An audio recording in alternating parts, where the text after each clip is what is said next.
The family lives in the kind of small town where everyone knows everyone else. That's why so many here are struggling to understand how a mother and son missing for years could have been right under their noses all along without anyone seeing a thing. Fresh out of the county jail, okay, come on up. Diane Dobbs shows us the home that was a hiding place for her daughter and grandson. And yes, I did. I put them in there. I got really scared and panicky when I seen a whole yard full of people with them guns and masks and all kinds of stuff, so I did put them in here. But that is not where Ricky lived. Acting on a tip, investigators found 6-year-old Ricky Chekevdia and his mother, Shannon Wilfong, huddled in this hidden crawl space. This is all old stuff in here. Can you stand up in there? A little bit, Yeah, it's just, they didn't live in here. No, shoot, no, honey. Police had searched this home before with the owner's consent and found nothing. This time, an anonymous tip led to a search warrant at a home investigators say was riddled with hiding places. Police say it appeared the child hadn't spent much time at all outdoors. We let him out of the car and he ran around like he'd never seen outdoors. It was actually very sad. Mother and son disappeared 2 years ago in the middle of a bitter custody battle with Ricky's dad, hiding out in Diane's home just 3 miles away. On Good Morning America, Ricky's father expressed his relief. And when I found out, you could have knocked me over with a feather. Shannon Wilfong was charged with felony kidnapping. Diane Dobbs and her fiance, who works as a carpenter, charged with aiding and abetting. I'm no criminal. My daughter's no criminal. She had to do what she had to do. The family's reasons for hiding out are as plain as the signs on the lawn. They believe Mike Chekevdia molested his son, but child welfare officials investigating the case found no evidence of abuse and eventually awarded him custody. That's when Ricky and his mom vanished. I was investigated 3 times, and I complied with everybody's desires and wishes in those investigations, and every one of those investigations were unfounded. Now, after 2 years of worrying and waiting, this father waits for a reunion with his son.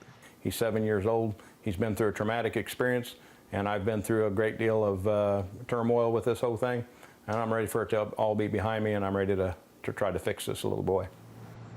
Now, child welfare workers say Ricky is talkative and polite, doing remarkably well. He has yet to reunite with his father. That could happen as early as this week. Kate? Barbara Pinto, thank you so much. And as Barbara mentioned, the boy's grandmother, Diane Dobbs, is out on bail. She's being charged in the case for aiding and abetting her daughter. She spoke with us this morning in a GMA exclusive from Marion, Illinois. Ms. Dobbs, thanks for being with us. Oh, thank you. You showed us the crawl space where your daughter and your grandson were hiding. I want to be really clear. It's behind a dresser, behind a wall. I want to be clear about how much time your grandson was spending in there. You say he didn't live in there, but how much time were they in there? In 2 years' time, maybe 5 minutes. 5 minutes. So just when Yes. someone would come around and be looking for him, is that you would use it for that? No. No. When there had only been one other time where they had went into that space, and it was just for a very short period of time. So why did you build that space? I didn't. It was already there in that home that I had purchased 14 years ago. Only thing that room was used for was just some Christmas decorations, my cosmetology books, and so forth. Right. That's all that room was used for. Because you understand that there's an impression out there now that sounds horribly inhumane, that you were keeping your grandson inside the wall. Yes, yes, I understand that. But my grandson had the run of the house. When we were outside, we would go fishing, we would do weenie roast, we've done fireworks on the 4th of July.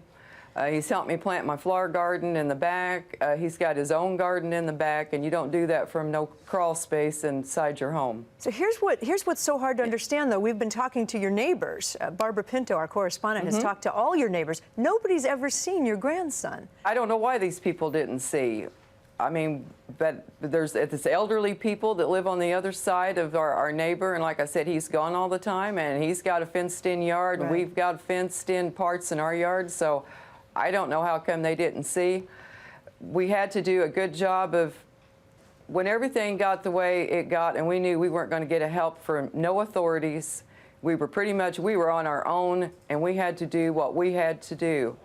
And that was to make sure that our grandson stayed safe. Since you've been hiding him for the last 2 years, has he been in any kind of school or daycare or seen other children? No, my daughter has homeschooled him. He's a very bright child. He's the light of my life. I've been there ever since that little boy was born.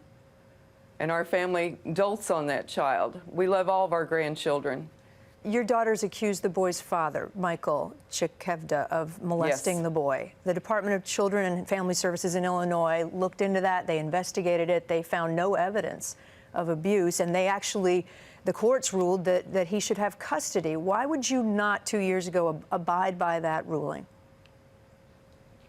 Abide by the ruling? There's never been a thorough investigation. I got a phone call from the first investigator. She's never even paid a visit to my daughter's home. When my daughter lived in her own home, she never paid a visit to her home.